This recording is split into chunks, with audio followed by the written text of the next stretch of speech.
Begin Podfix Network transmission. In 3, 2, 1. Whether you're fly fishing in a stream, getting those ankles wet, or deep in the ocean casting nets, fish nerds. Fish nerds.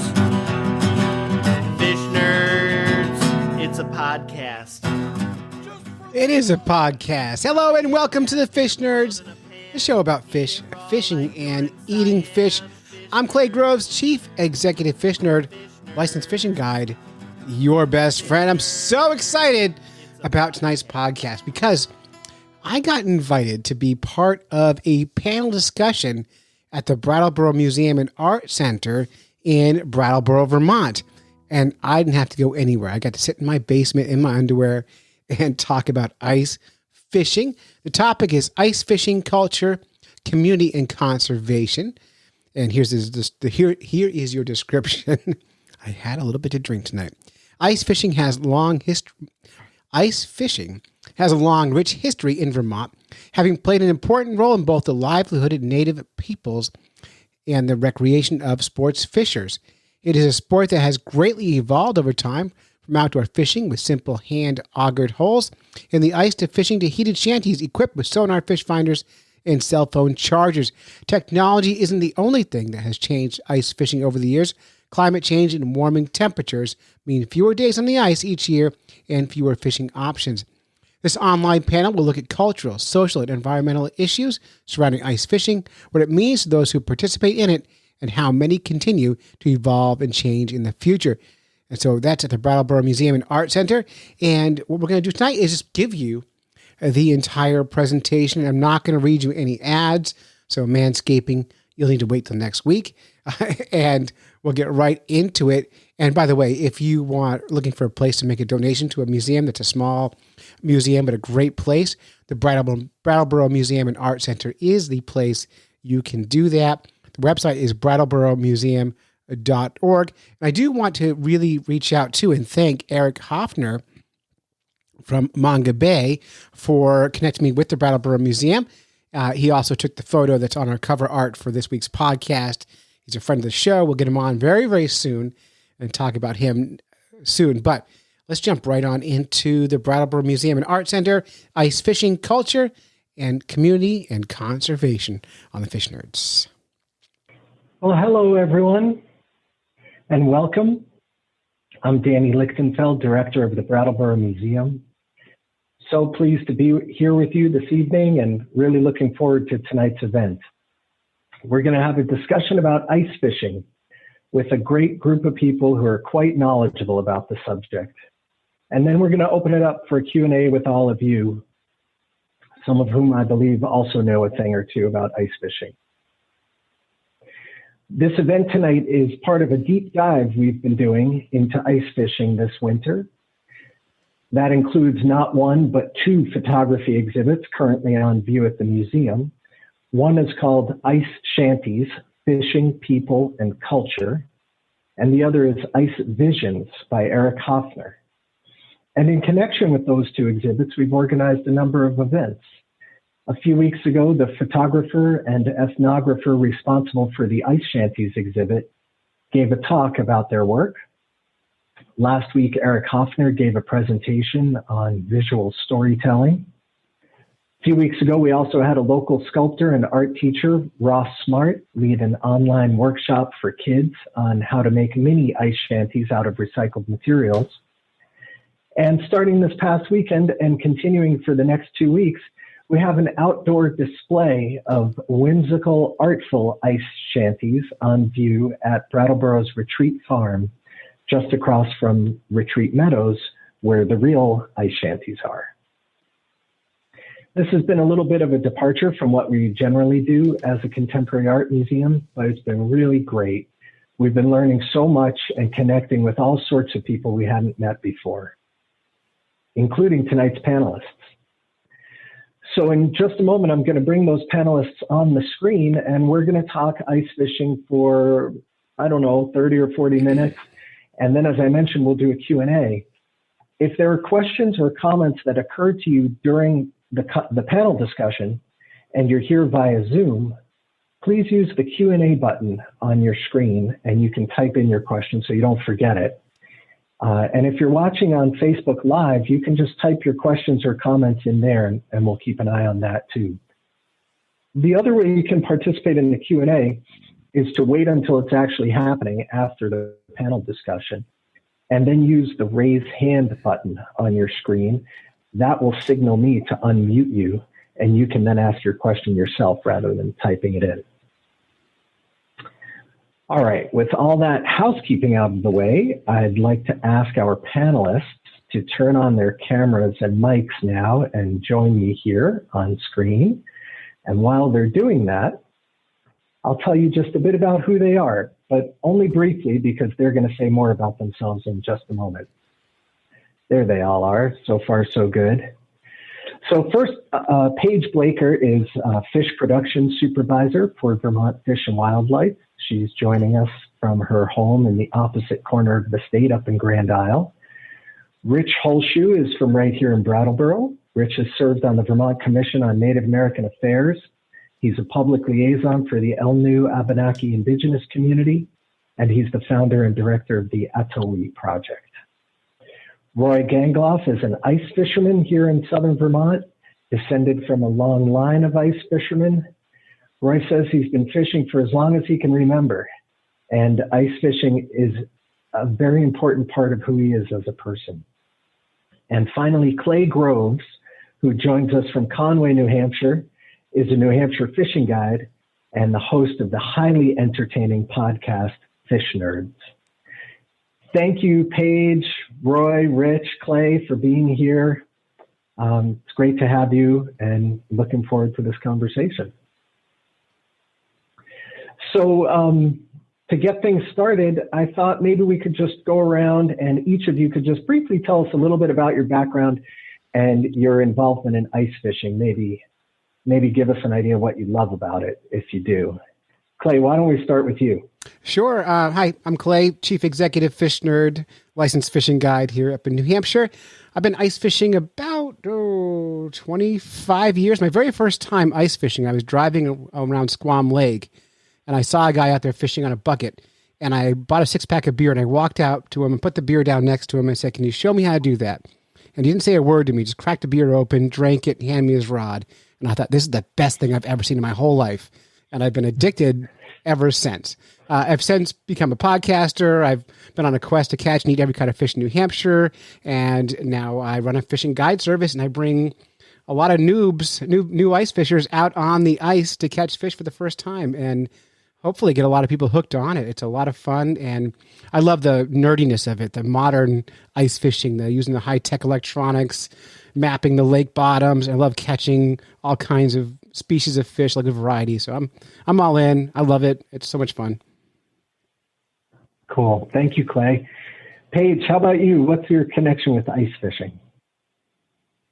Well, I guess working in the fisheries career path, I worked with Alaska for 3 years and then moved to Wyoming and worked with a variety of trout species.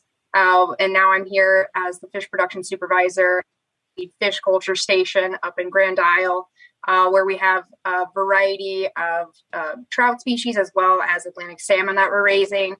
And ice fishing for me really kind of started in college. It didn't do it much as a kid. It doesn't really run in the family, if you would, but kind of a similar experience to Clay. You know, someone pulled out the Dr. McGillicuddy's, and I was like, you know what, this might be okay.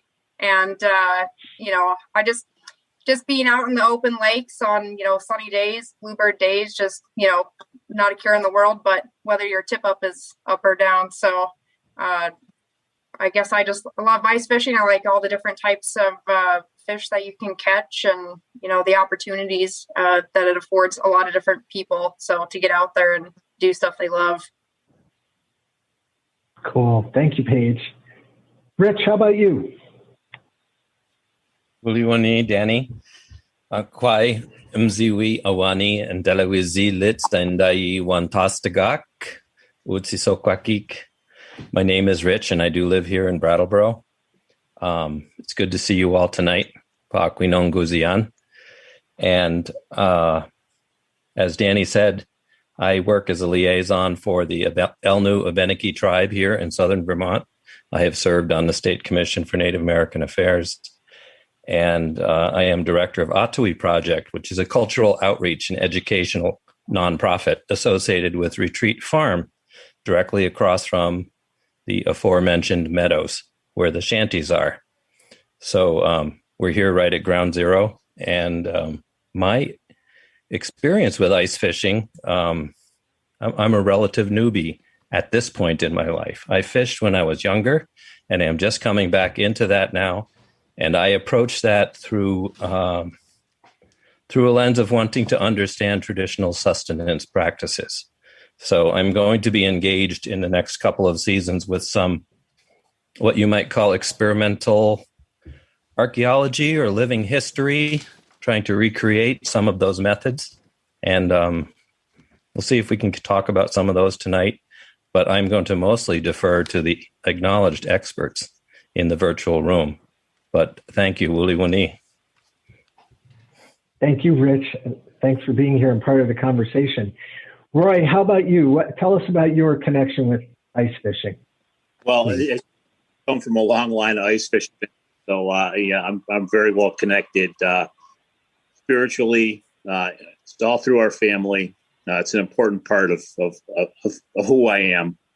My grandfather was an ice fisherman. My dad was an ice fisherman. I'm an ice fisherman. My kids dabble in it a little bit. They're a little bit too busy these days doing other things, but they know how to fish, and it dates way back. When we started ice fishing, it was important because we had a family of 8. We had to feed people, and those weekend trips put food on the table. That was a big part of what we did. But at the same time, it was probably the most fun thing we did as kids, at least in the wintertime. And we got some very fond memories of fishing with my dad and his friends. And unfortunately, most of them are gone. So I use ice fishing as a connection between them. There's a lot more to the sport than just the catching, for sure. Can you say a little bit more about that, Roy? I see Clay nodding in agreement. Danny. What would you like me to elaborate on? You said there's a lot more to the sport than just catching. Oh, heck yeah. I mean, I was referring directly, to the connection that I have with people that aren't with us anymore. But it's a great way to unwind. It's pretty good exercise at times when you got a foot of snow out on the ice and you got to cut through another foot of ice to get to the water. If you're like me, you're pretty mobile. You move around a lot. You get a lot of fresh air. It's a great stress reliever, and it helps the winter, which is really important up here in Vermont. So, I kind of when I meet people who don't ice fish or do anything in the winter, they just kind of stay indoors. I just wonder why the heck they're here. I'd be somewhere. Great. Thank you, Roy. Thank you, all of you. I'm excited that we have a group that has some overlap, but also some really differing experiences and perspectives and connections to ice fishing. That's going to make for a really interesting conversation. So for those of us who aren't familiar really with just like the nuts and bolts of ice fishing, I was hoping that you guys can give us some of the basics, like when is the season and how does it work with licenses, and like, are you out there every day, and are all waterways open to ice fishing, and what fish do you catch? Paige, maybe you can just start filling in some of the blanks for us, just kind of give some general background for those of us who really aren't familiar with the scene. And then Clay, Rich, Roy, if you'd like to elaborate, please do. Well, I'm not any game warden of any sort. So, like Vermont itself is actually trying to, simplify the regulations. So, make sure that you're not making assumptions every year on regulations and you're actually looking through the book, because they do change on a yearly basis even. And, for the people on here that aren't from Vermont and are in different states, it's also very important to recognize that each state has different regulations for different species and different waterways. So, there's not every waterway is open, the different spawning seasons. And so we protect those seasons. So in general, depending on when the ice is made, you can assume that ice fishing season will be somewhere between December and March, April, if you're lucky, depending on where you live. But so those are kind of some of the basics you need to keep your eyes out for. Is always know the type of bait fish you're allowed to use, or if there's no bait fish at all. Knowing what species you're going to be targeting and making sure you know how much you can catch and how big of size of the catch too, because that will also change from pond to pond or different waterways. So just a lot of different intricacies that you can all find in the fishing regulations books that are updated and released on a yearly basis. Cool. Thank you. Anybody want to add anything to that, kind of flesh out the picture for us? Like if you're really into ice fishing, are you out there every night? What does that scene look like, Clay? Well, so for me, I love ice fishing more than open water fishing. I love the specificness, the targeting of a spot. You're in a spot, you're not drifting away. It's very, very specific and tight, which is really great about it. And one of the things you asked about what kind of fish you catch, every kind of fish that you catch in the summertime, you can catch in the winter through the ice, except for one. There's one fish that pretty much you only get in the wintertime, because in the summer they do what's called estivation, which is almost like a hibernation, and that would be the burbot or the cusk. And those guys almost hibernate in the summertime. In the winter, they come alive. And you can get them in the big, deep glacial lakes, and they eat like crazy and have giant orgies under the ice. And that's when you catch them. And they're so much fun. They're nocturnal. And that's a fish that they're a freshwater codfish. They're the only freshwater codfish in the world. And they're so much fun. There's like 37 names for them: burbot, cusk, lawyer, lingcod. Mm-hmm. Yeah. If they look like if a catfish and an eel had a love child, that would be the fish. And they're beautiful. And I love them so much. And that's kind of a fun thing. And you catch those at nighttime. You could jig them up. And in New Hampshire, you can set overnight traps for them. Paige, though, nailed something, though, about knowing your regulations. You don't have to know all the regulations. Just know the body of water you're fishing on that day. So when you get your book, don't worry about all the rules. Worry about the rules that you need today where you're fishing. That's kind of the most important thing. Mm-hmm. Yep. So if you're, am I right in assuming that there are a lot of people who are doing ice fishing who are they don't have ice shanties, right? True. Right. Is that right? I didn't have a shanty for the longest time, honest with you, because I would go so many different places. I wasn't going to tow my ice shanty with me. Once I became a little more, I put a shanty down on the retreat, and I've had one there for probably 30 years. Uh-huh. And so, Roy, when you set up a shanty, say on the retreat meadows or wherever you might do that, obviously you have to then be keeping an eye on the ice conditions, because you might have to pull it off. Mm-hmm. Do you how often do you have to do that? We've only probably had to remove it prematurely a handful of times. But what you really have to do during the course of the ice season is you don't want your ice shanty to settle into the ice. It will just kind of keep sinking and sinking and sinking. So I see. Locking it up, and then eventually those blocks. And at that point, you probably want to move it, because your drip edges and things like that, you're going to kind of, cut little holes all around your ice shanty. And we've had a few accidents down there over the years where people, they weren't taking care of their stuff. And I won't mention anybody's name in case he's listening, but this person was pretty well known for being careless in that regard. And his went through one morning. I saw it on the way to work. He was able to salvage it, but it was quite an ordeal. Roy, have you ever lost your shack? Oh no. Do you want I'm very swimming in everyone highly overrated. Okay, well, so last year, Roy, I lost my shack for the first time. I didn't pay attention. It sank. Do you guys want to see a picture of my shack halfway through the ice? Put it up. Danny, can I share a screen here? I think you can. All right. I'm going to hit the... Are you set up? Does it let you? I'm on it. So you should be able to see my ice shack last year, my nightmare. Can you guys see that? Boy. Yeah, I can see it, Clay.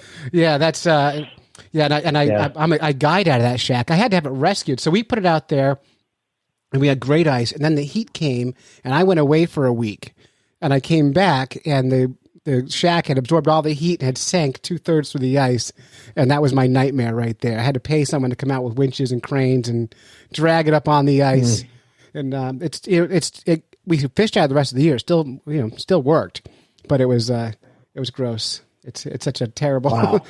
I get anxiety still looking at that photo. Well, you're really owning it, though. You Yeah. have it at the ready to share, and I respect that. It's embarrassing. Yeah. Thanks, Clay. Sure. If you unshare your screen, there we go. Thank you. Rich, Rich, you wanted to chime in, and I had a question for you, but please go ahead. I'm going to back up one question, and I'm going to ask if Paige or someone else can elaborate for the audience as to why there are so many different regulations for every different body of water. Good question. Putting you on the spot, Paige. That's a good question. There's so many regulations because each waterway is so different and so unique. And so just like Clay mentioned that you need to know the unique regulations for that day, it's because it's a unique body of water. No body of water is the same. You don't have the same predator species. You don't have the same native species living in there. And so different species all interact in different ways. So, if you have a big population of muskies that are eating, trout eggs and stuff, there's probably a good chance that that's going to be a trophy muskie lake and not necessarily a trophy brook trout lake. They're just so different because there's so many different interactions, and each waterway is different as well. Something that's big and open like Lake Champlain, where you can get a lot more bigger fish because that's how it's managed.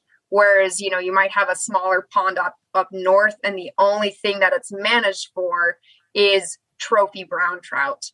So obviously, if they manage for bigger size, you're going to be allowed to keep bigger fish essentially. So it really depends on specific areas that you're in, as well as specifically what is the goal and what is the management strategy of that body of water that the regional biologists have decided on. That makes a lot of sense. Yeah, thanks for that question, Rich. I'm curious to know from each of your perspectives,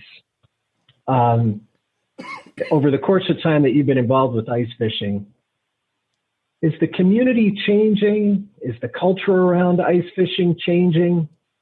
And if so, what does that look like? Roy, maybe we can start with you with that question. Well, the community has definitely changed, gotten a lot bigger. Ice fishing is probably, in fact, it's definitely more popular now than it ever has. When I came here in 1981, on any given Sunday, if you went down there to Retreat Meadows and counted how many people were out there, you passed 3 or 4. And if the weather was bad, it was only 1. And I'm on a Zoom meeting right now. So, yeah, it's really changed. And it's changed. For the art museum, no less. The community's definitely gotten bigger, and it's good to see. It's good to see more people out enjoying the activity. Also, there's been a lot of nice things that I've been involved with as far as meeting people. I've had lots of friends that I've made over the years from people that I never would have met otherwise. A gentleman contacted me one time from Maryland, actually right around the Washington, D.C. area, to be specific. And he called me and he told me his name. And I'm like, geez, I don't know this guy. he started talking how he had a teenage son who was a little bit troubled, yada, yada, yada. And he was looking for someone to take his son ice fishing. And he said he stopped at Sam's Army Navy department store and asked a few questions, about who might be able to help him. And Sam's gave him my name. Then he went to a bait shop and he asked the bait shop guy a few questions and asked again, who he might contact. And the bait shop gave him my name. And then when he got into town, he asked a friend of his if he knew anybody here that ice fished. And he says, well, I hear about this Gangloff guy. Elliot said, well, I guess 3 for 3. He says, that should be the person I talked to. And it was very nice getting to know him and helping his son, mentoring him. So yeah. Nice. Yeah. Very nice. Clay, how about you? What's your perspective on the community, the culture, there's scene around ice so there's fishing and how it's changed? There's two sides to it, right? So there's the building community. There's these Facebook groups and different organizations that get together and talk about ice fishing. But then there's the other side where everyone's really afraid of site burning and that sort of thing. They don't want to give up the secret spots. So they share pictures of ice fishing where they hide the background, and all you can see is, you might not be able to see where they caught the fish. I just shared a screen picture of one of my site burning free pictures there on the screen. You see a giant trophy brook trout, and I hid that because I'm on Hoth fishing for that fish. So, that's a big change for the culture there. But it's fun, and I think it really brings people together. And I think that more people are fishing now than ever before because of that community that's built on the internet and with things like these Zoom meetings and stuff like that. And I think it's great. I think the more people we get outside playing, the better. I think Roy said it earlier that people who play in the winter have a better winter, and got to get them out and enjoying it. So we always encourage people to jump in. Not jump in, stay on top. I assume a podcast that has to do with ice fishing is a relatively new development. I guess it must be. I've been doing it for almost 10 years now, but there's a whole bunch, and our podcast dedicated just to ice fishing. That's very niche-y. I talk about biology and fishing and all kinds of other stuff too. Yeah. Of course, ice fishing is my favorite. Is it true that in New Hampshire you call ice shanties bob houses? I call mine that when it's floating in the water.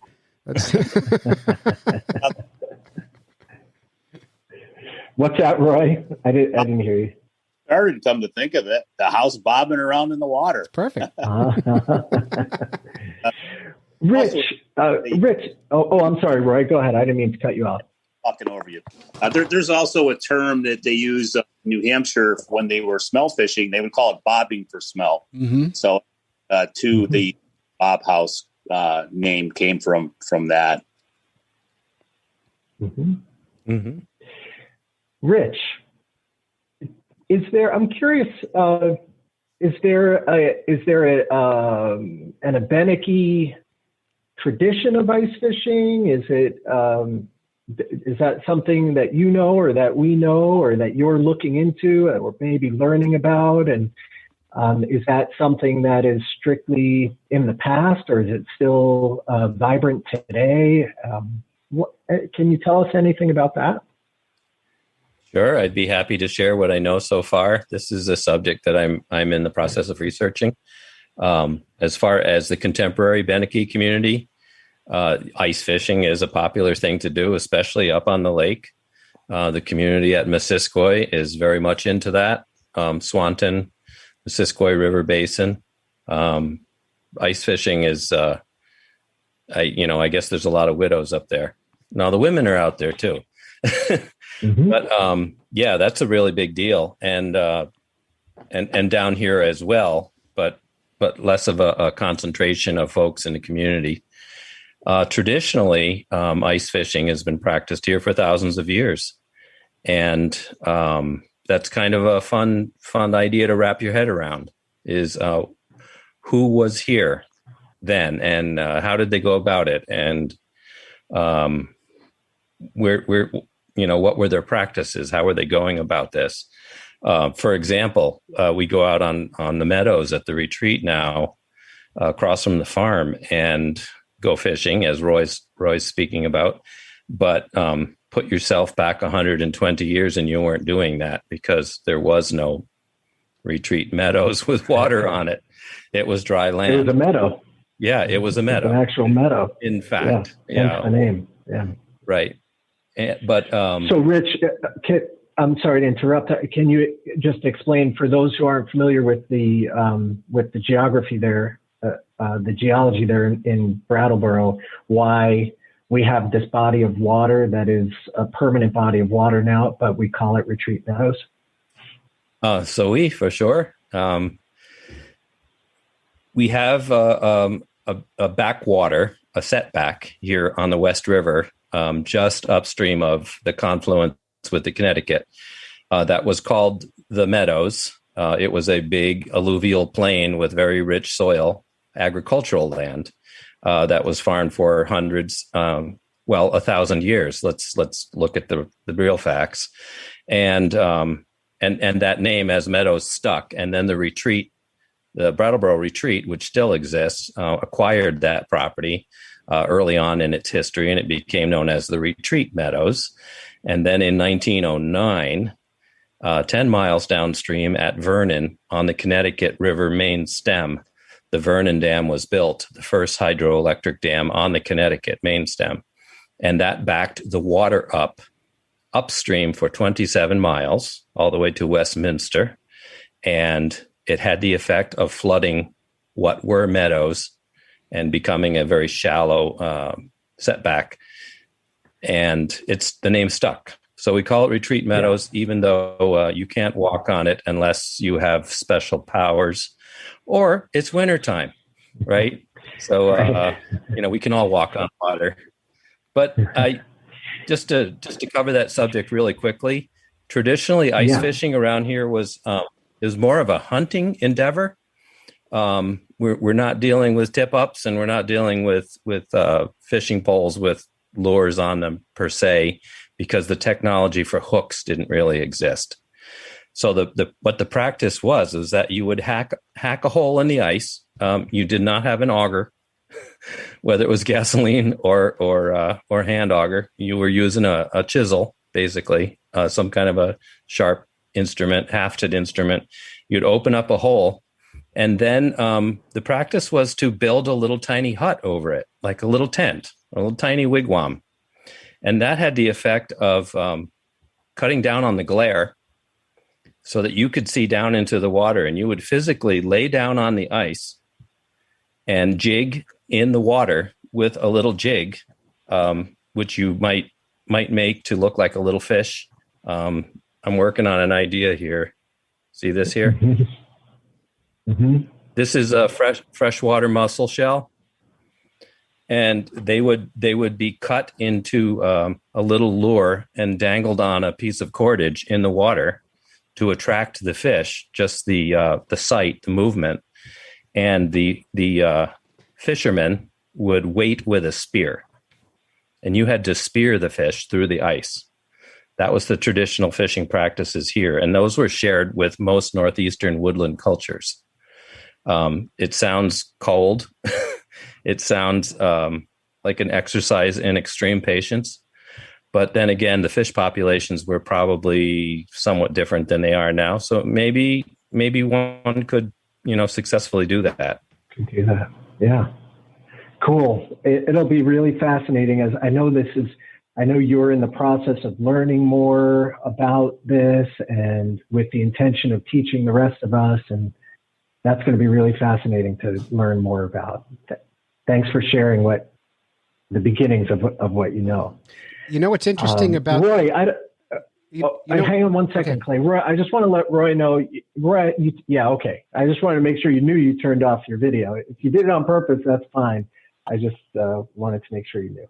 I had a follow-up. Clay, what were you going to say? Well, this is for Rich. So, Rich, that your description of how the Abenaki was spearfishing sounds very much like modern spearfishing. They do that in the Midwest still. They build shacks, they dangle a lure in, they lay on their bellies, and then when the fish come in, they spear them. I don't think it's changed that much for spearfishing in a spear shack. I think it's pretty much the same tech that's been around for eons. Well, that's great. I was not aware of that. Pretty cool. Do any of you do any of you see climate change having an impact on ice fishing? And if so, what does that look like? Anyone who cares to jump in on that, please do. Well, to me, it's very worrisome. I mean, not so far south of here, ice seasons have become, a coin toss, 50-50, whether they get safe ice to fish or not. There's a group of guys I know that live down in Westfield, Mass. And, for the last 10 years or so, they've been coming up here because often they don't have enough safe ice down there to fish on. Possibly in the Berkshires down there, they're okay. But, in the river valley down that way, the ice can be pretty sketchy. And if you go even farther south, people I know down in Connecticut, they don't even expect to get safe ice anymore on the bigger lakes like Candlewood and Lillonona and places like that. All right. Yeah. So it's kind of frightening. Thanks, Roy. Paige, it looked like you were going to chime in as well. Yeah, and I agree with Roy. Climate change is definitely making for shorter fishing seasons. This year too, people are putting their boats in at the end of March. It's crazy, but with that being said, people who really enjoy ice fishing and want to get out there, don't be discouraged with the cold.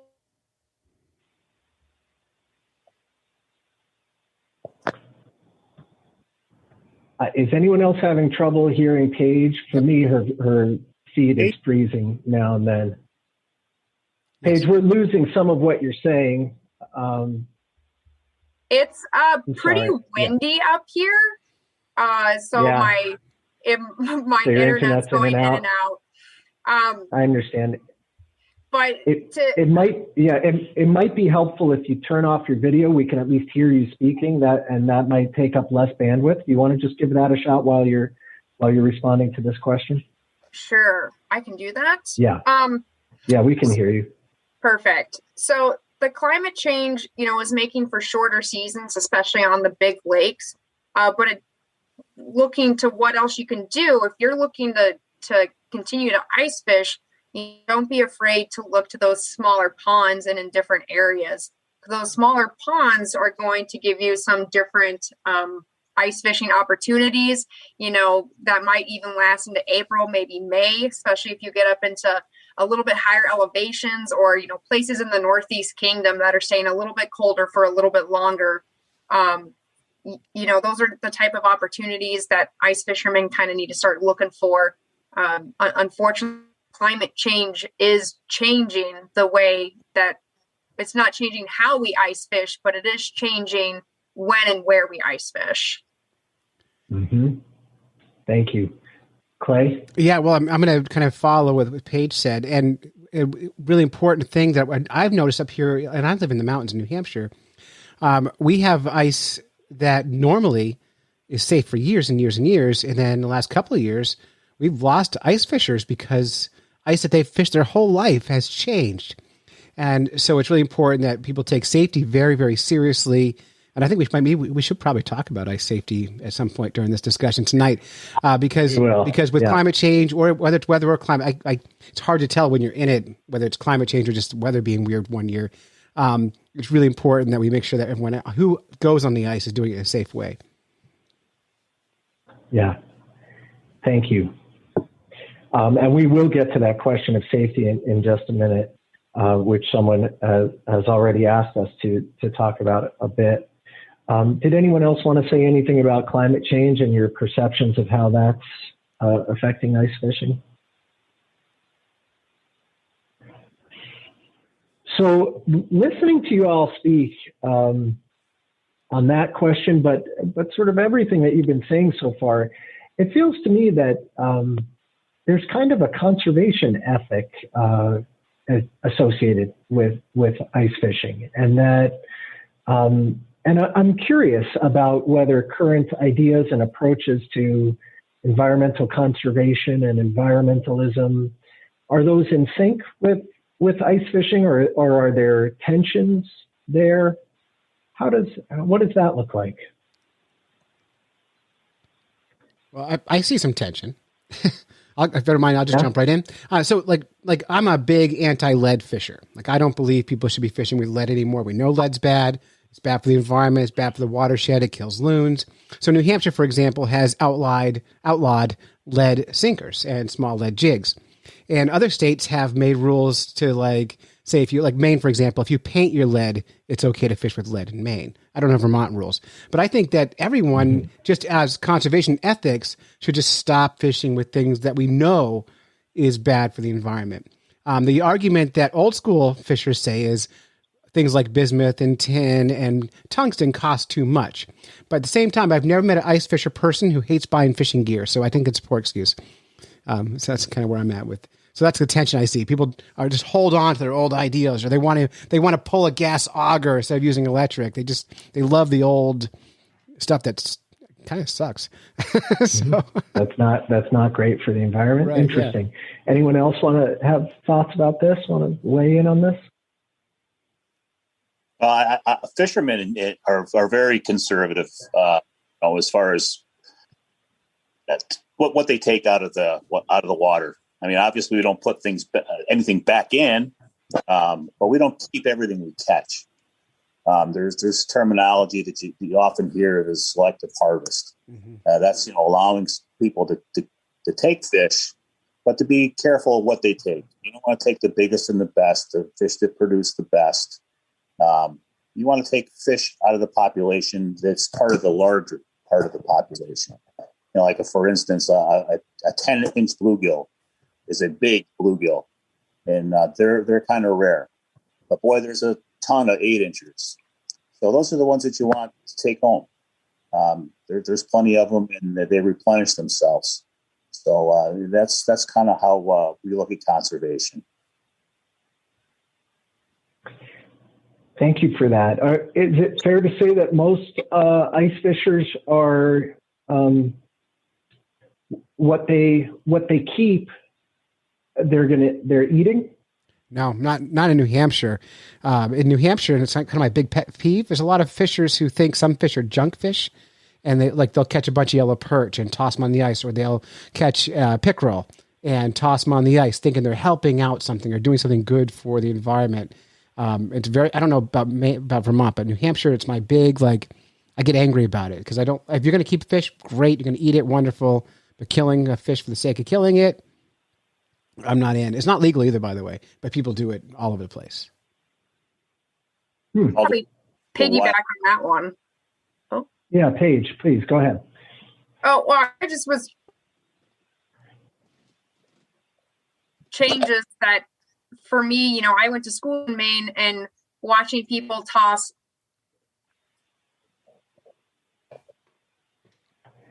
It must be getting some real wind up there in Grand Isle, because Paige keeps cutting in and out for me. I don't know if is that happening for the rest of you as well?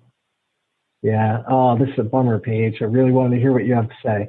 I'm going to go to Roy, who was also going to respond, and then Paige, let's try again and see if we can hear you. But Roy, you were going to say something about that whole thing with the junk fish. Yeah, I mean, there are people who do that, and it is illegal to do that. It's called wanton waste of wildlife.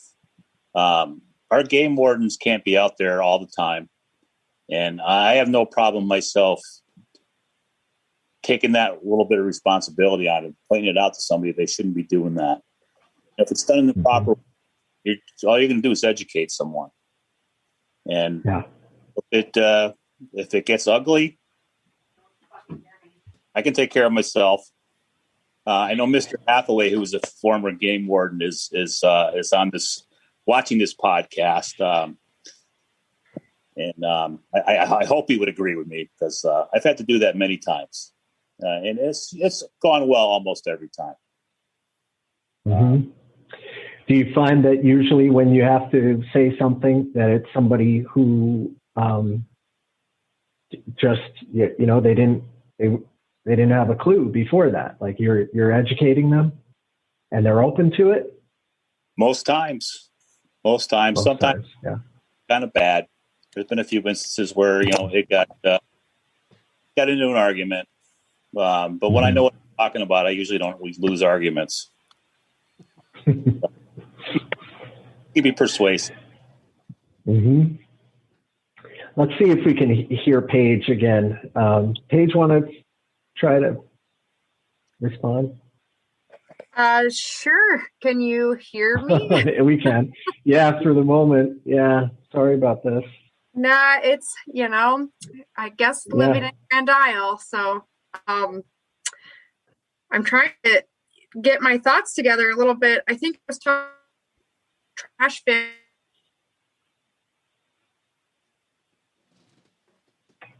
Down on the ice. Paige, it's not really working out, I'm sorry to say. If you want to type anything into the chat, anything that you want to add, I'll see it there and I can convey it. But I think we're just having too much trouble with your internet connection right now. Sorry. Okay.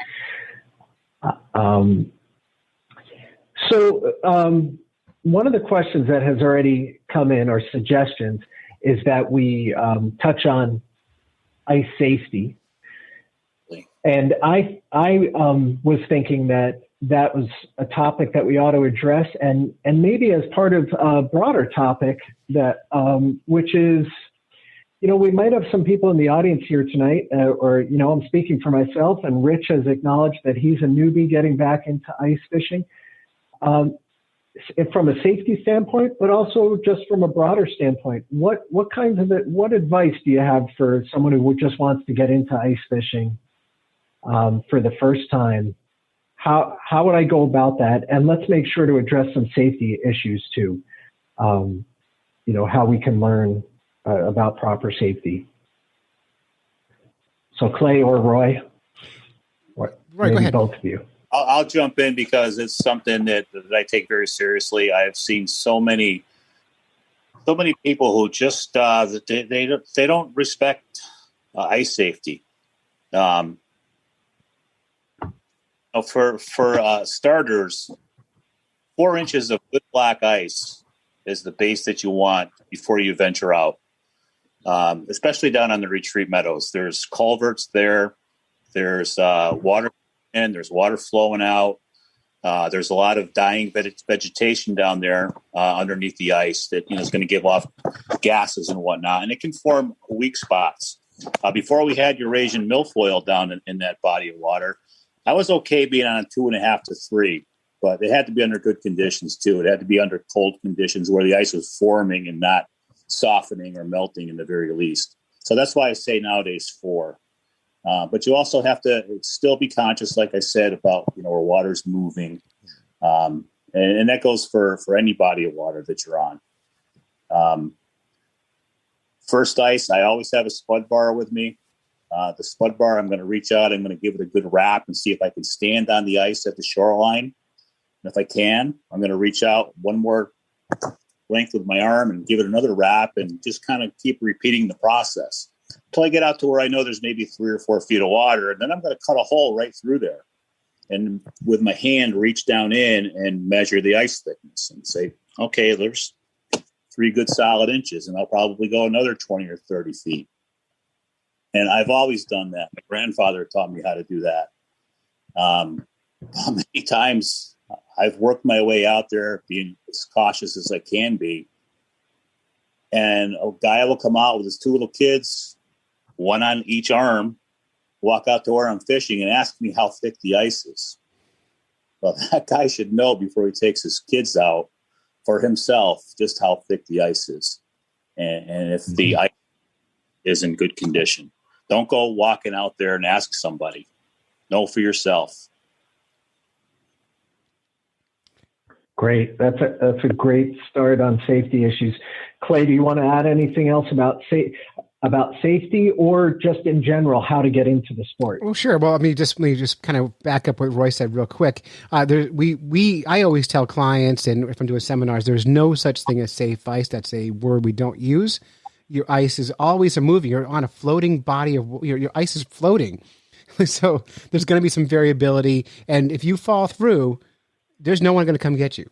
So you have to always make sure that you remember that when you're going into it and do everything Royce said. He nailed it on the money. I actually, on early ice, I wear a float suit. So if I fall through, I'm not going to get underwater, which is for me. But I've also, before I even had that kind of equipment, I used to wear a life jacket out on early ice when I'm testing ice and drag a rope all the way to shore just because it's a very serious thing. And then for getting into it, the best thing you could do, and I think I told the story at the beginning, is find someone who's into it. Find someone like Roy who loves it and go out with him. Most people love to talk about ice fishing. Ice fishermen are bored and they're lonely and they need you to come out and talk to them after you know the ice is safe and learn to fish with them. Bring them snacks and beer and you've got it nailed. There are a lot of people who you can hire a guide like me. That's reasonable. I'll take your money. But most people would love to invite you fishing. And ice fishers on the ice love to talk to people, especially if they're fishing with traps because they're waiting all day for fish.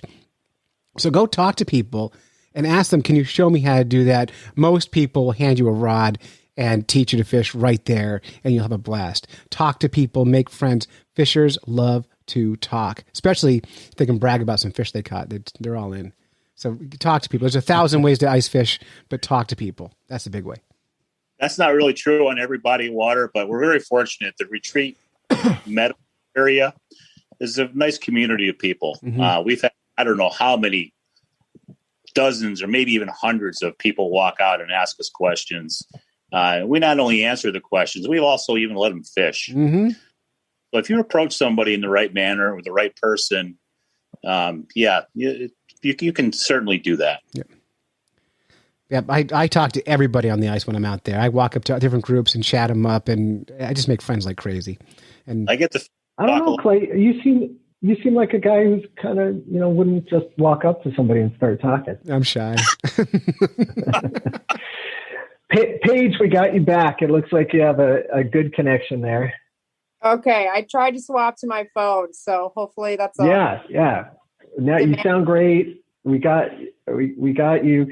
We were just talking about safety issues and also how to get involved in the sport. Any thoughts on that you want to share? Well, I may have missed a little bit of the safety on the ice, but a reminder to people that just because it's black and clear doesn't mean it's, sometimes it can be scary for people, but that's actually some of the safest ice because you don't have the air bubbles in there. So, just because you can see all of that stuff doesn't mean it's unsafe. And, sometimes it can be, obviously drill a hole, make sure you can actually figure out how much ice is there. It can be very deceiving sometimes. Very much agree with having like the dry suit on, especially if you're going to a new area, especially if you don't have kind of a get out of jail card, but with a plan. For me, I got into ice fishing. A group of people told me, I think you'll like this. And that's kind of how I got into ice fishing. But I would agree. I think ice, fishing on open water, there's only so many people you can fit on a boat. Well, there's unlimited in general ice space. So, you can have a group of, I've ice fished with 20 people, all sitting around their holes. And it's really more of a social event. And kind of like Clay said, go talk to people. That's all we're doing is, and, if we're lucky, we'll have a jig rod in our hand, but we're there to talk and hang out and exchange fishing stories and tips and tricks of the trade and successes and failures. So definitely chatting people up is.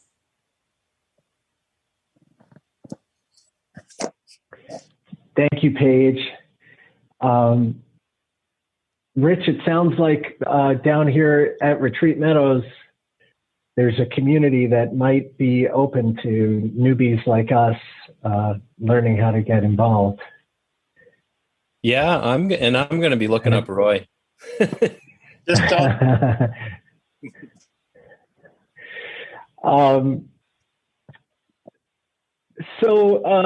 I want to make sure to have time for audience questions, and there's one in here queued up already from Mr. Hathaway. But before we do that, I just wanted to go around and see if any of you have any, like anything we didn't touch on, or a story you want to share, or, you know, just something, a message you want to make sure to get out there related to ice fishing before we just dive into audience questions. Something you wish I had asked that I didn't ask. Oh, can I hit a couple quick points, Danny? Please do. Yes, please. It's much easier than people think to get started. You know, if you went to like do a Google search for simple ice fishing tactics, it's going to show you just how simple it really is. You know, human beings, we make everything so much more complicated than it really needs to be.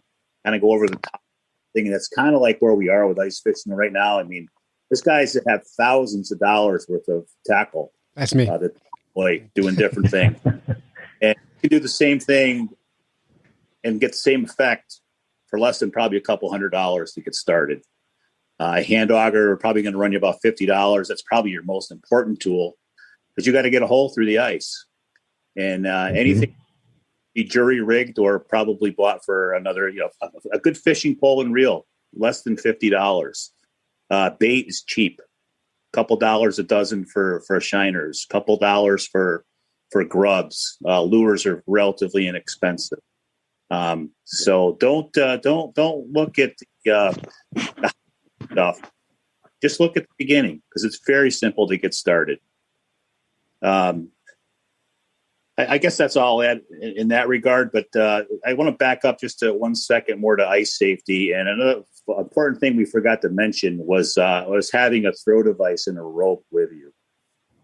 You know, either a boat cushion or a life-saving ring, and attached to a good, you know, sturdy piece of rope, maybe about 50 feet, just in case you ever do have to do an ice rescue. I've never had to do it, but I always have my throw device with me. Maybe somebody will have to throw it to me someday. Never know.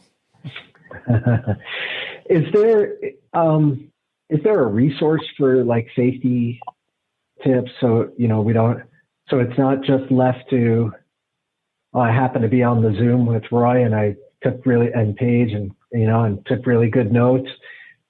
Is there some place people can go to educate themselves on ice safety?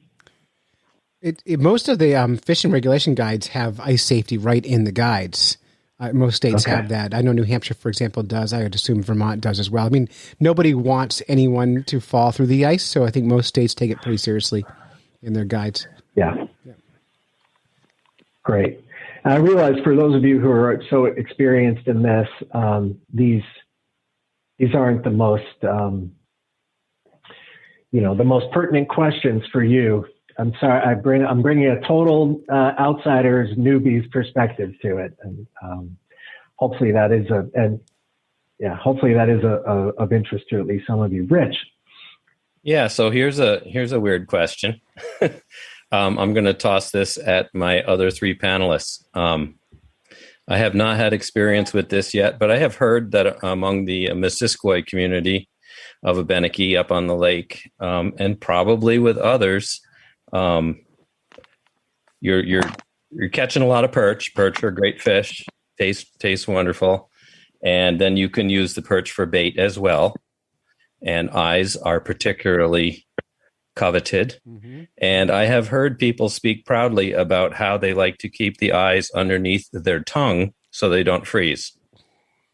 Any opinions on that? Trying to set you up, Rich. Everyone does it. Yep.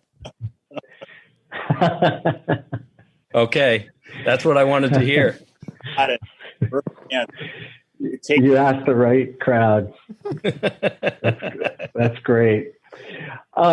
So we've got a number of questions queued up here from people in the audience, and I thank you all in the audience for being patient, and I invite you at this time, if you do have questions and you haven't already, put them into the Q&A. Now, a few of you have put your questions into the chat. That's all right. I'm going to get to those, but it's a little easier for me if you use the Q&A button instead. I can kind of keep track of it a little more easily. And again, as I mentioned earlier, if you do want to actually let your voice be heard, you can try the raise hand button, and I'll and I'll unmute you. But let's start with some of the questions we have here in the chat. So Dane Hathaway asks, has the number of fish you catch changed because of global warming? I can't say it's because of global warming, but the numbers of fish aren't what they once were here and just about anywhere. But that's probably because there's just a lot more competition for the fish, and the fish probably getting a little smarter than they used to be too. There's been a lot of catch and release over the years, and some of these fish may be conditioned to some of the techniques and tactics that we use. I don't believe the fish danger, but it's maybe just not quite as good as it used to be, but it's still good. Great. Dane also asks, has ice fishing changed because of the bait fish regs? Anyone? Paige? I'm sorry. Go ahead. Actually, you don't have any much for regs in New Hampshire. That's more specific to Vermont. Is Paige still with us? Yeah, I can hear her. She'd be. It's maybe going out on me, but what's the question, Roy? The question was, has ice fishing changed because of bait fish regs? I'm not sure more specifically than that. Well, that's kind of I guess it depends. If you can't use certain baits anymore, I've really only fished Lake Champlain, so I can't speak to a lot of different places here in Vermont yet. I've only been here a year and a half, but I can tell you that, certain species are going to be, predatory fish are going to be more attracted to bait fish. And if you remove that regulation altogether and you can't use bait fish, I don't know if global climate change is said reason for bait fish not working, but as Roy mentioned, fish become attracted to different things over the lifespan. So, just genetic wise, they sometimes are attracted to blue and sometimes attracted to red. And that can change within the as the population grows and declines. And that goes back to, has it affected how many fish we're catching? People have to remember that there used to be little to no regulations. So of course we're seeing less numbers of fish, and just remember that, the biologists and the hatcheries are working manage these systems as people are catching fish and as people are requesting more certain species and as of water body that we're going to have and that we're going to manage for. So each population is going to grow and decline based on the culture of ice fishing and what people like to catch. Thank you, Paige. We have a comment here from Zachary McNaughton, who says, VTFW, I assume that means Vermont Fish and Wildlife.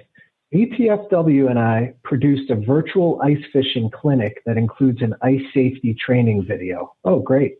That's great. Yeah, thank you, Zachary. I'm glad Zach brought that up.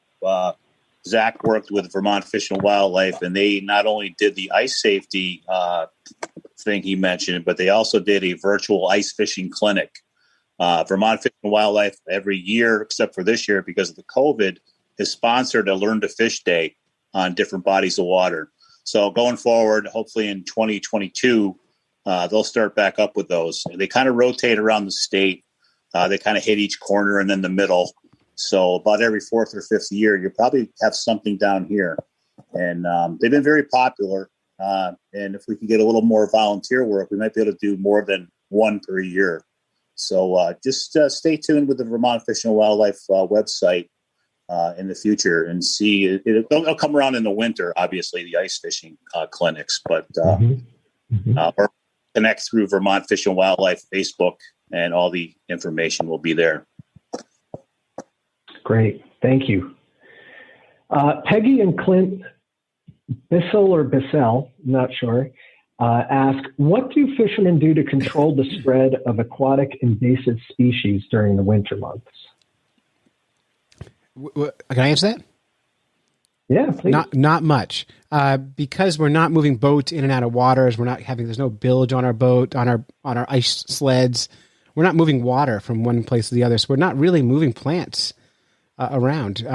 So there's less to. I'm sure it's not impossible to move the plants around, but there's really not as much a problem, I think, in the wintertime. I could be wrong. If anyone thinks I'm wrong, please tell me, because I'm happy to be wrong. But I don't think it's a big issue through the ice because we're not moving boats around, which have a bilge and have all those plants floating around in them. So that's my... They may have been speaking also to exotic species in the form of bait fish or something else. Yeah, well, that's a good point, Roy, too. I didn't think of that.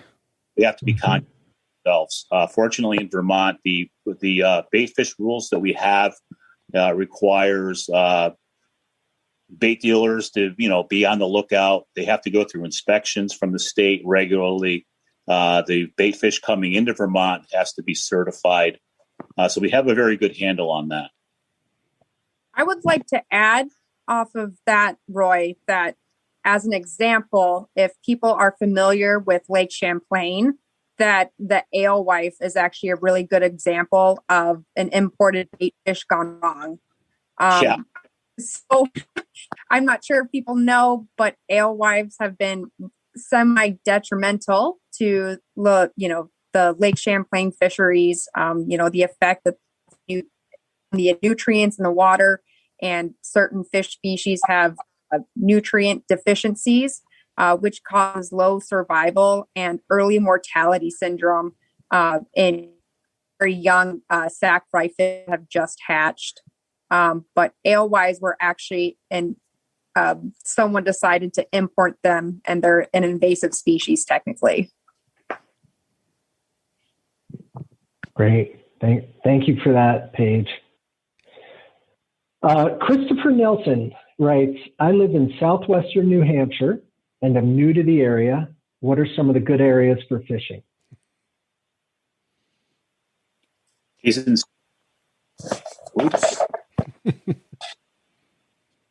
What's that, Roy? Gave me a warning here, so I better plug in. Okay. That one? It's an adventure tonight. Nothing like internet connectivity in Vermont. Or the lack thereof. Clay. Yeah, or lack thereof, exactly. Clay, do you know about southwestern New Hampshire water bodies? I do know a little bit, but rather than tell you where the best place to fish is, any body of water in your area is going to be a great place to fish. Be careful on the river. If you do the river, find a setback, make sure you check the ice frequently. But any small pond in your area is going to be a fine place to fish. Just get out in the water and experiment, spend some time in the water, and then find other people who are fishing, go with them. But I mean, that question is like the classic, where's the best place to catch a fish? And it's impossible to tell you that answer, but go where other people are fishing and start there and build out. And there's lots. Go to your local bait shop. The smaller the bait shop, the independent owned shops, they're going to be the best people to help you out as well. So that's my recommendation. Great. Yeah. Thank you. Ellen Nuffer asks, are there restrictions or concerns on fish safety for consumption in the winter as there may be in the summer? Anyone jump in?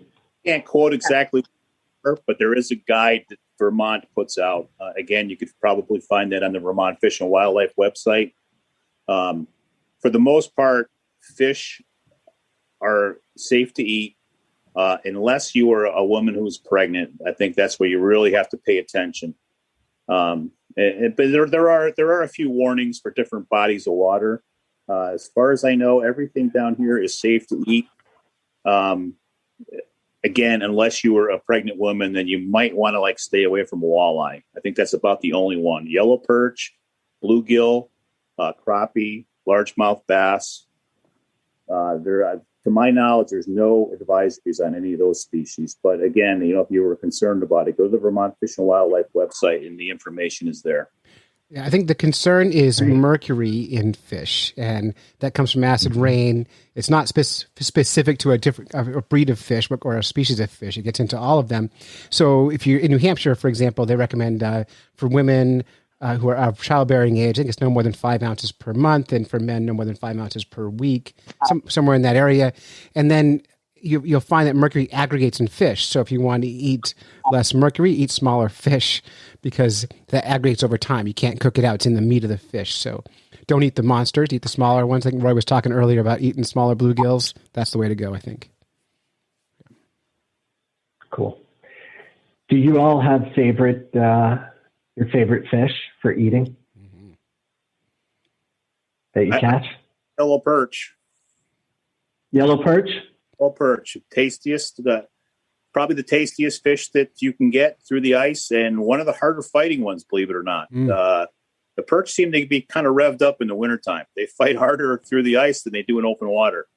And you get a whole bunch of them too. I like white perch myself, but yellow perch are also delicious. So excellent. I would agree. I'm a white perch. White perch, Paige? Absolutely. Rich, you have a preference? Any fish I can catch. Rich, you make a good point. They all taste like fish. So we have one more question here. It's from Eric Hoffner, and I'm so pleased that Eric has tuned in. I just want to say that we're very fortunate right now at the Brattleboro Museum to have a real terrific exhibit up of Eric's incredible photographs of frozen over ice fishing holes the morning after they've refrozen, and it's just remarkable. So Eric has written in a question here. He says, on lakes here in Western Mass, I see a lot of families out ice fishing. I think that's a good thing, since we know kids raised on hunting and fishing develop a lifelong conservation ethic. Do the panelists see many kids and families on the ice? Has that been on the increase there too?